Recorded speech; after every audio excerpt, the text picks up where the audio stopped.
dil altında yapışıqlıq kimi də deyilən bir problemdən danışmaq istəyirəm. Genetik səbəblər var burada daha çox. Uşaq dilini çölə çıxarmaq istədiyi zaman bunun iki problemi yaratma potensialı var və nəticədə ana süd verməkdən imtina edir. Həmin vaxtı kəsmək olarmı?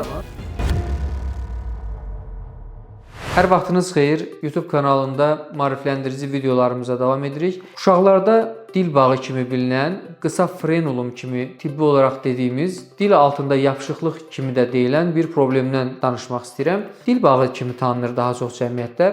Və nədir bu problem? Genetik səbəblər var burada daha çox. Dilin alt hissəsində olan hamiləlik vaxtı formalaşmış membranın tam olaraq dil kökünə qədər ayrılmaması nəticəsində uşaq dilini çölə çıxarmaq istədiyi zaman dil sanki iki hissəyə ayrılmış kimi görünür və bunun iki problemi yaratma potensialı var. Birincisi, çox ciddi olduğu zaman uşaq ilk başda ana südünü qəbul edərkən ana süd verməkdən imtina edir. Çünki süd vəzi ətrafını uşaq dili ilə yox, sərt damaqla tutduğuna görə burada yaralar yarana bilər ki və nəticədə ana süd verməkdən imtina edir. İkinci səbəb isə gələcəkdə nitqlə bağlı olacaq problemdir ki, yəni uşaq bəlli bir yaşa gəlir, danışdığı zaman xüsusilə samitlərin tələffüzündə bəzi problemlər yaşamalı olur. R-nı y kimi tələffüz edə bilər, bəzən m samitini tələffüz edərkən çətinlik çəkə bilər. Bizə verilən suallardan biri budur ki, uşaqda dil bağı var, gələcəkdə danışmağını gözləsək, normal danışarsa bunu həmin vaxtı kəsmək olarmı? Bu suala cavab verəcəm ki,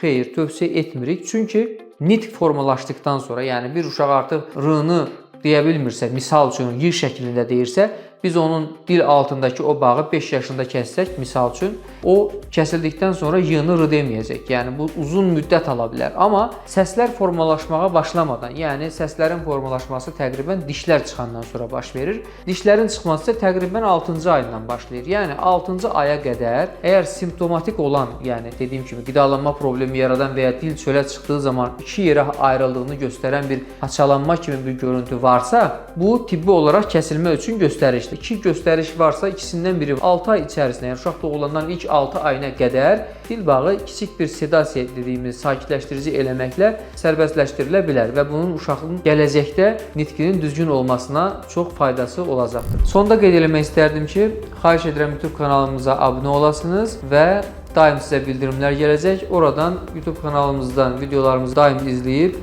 öz şərhlərinizi bildirə bilərsiniz və çalışacağam ki, bütün şərhlərinizə vaxtı-vaxtında cavab verim. Təşəkkürlər.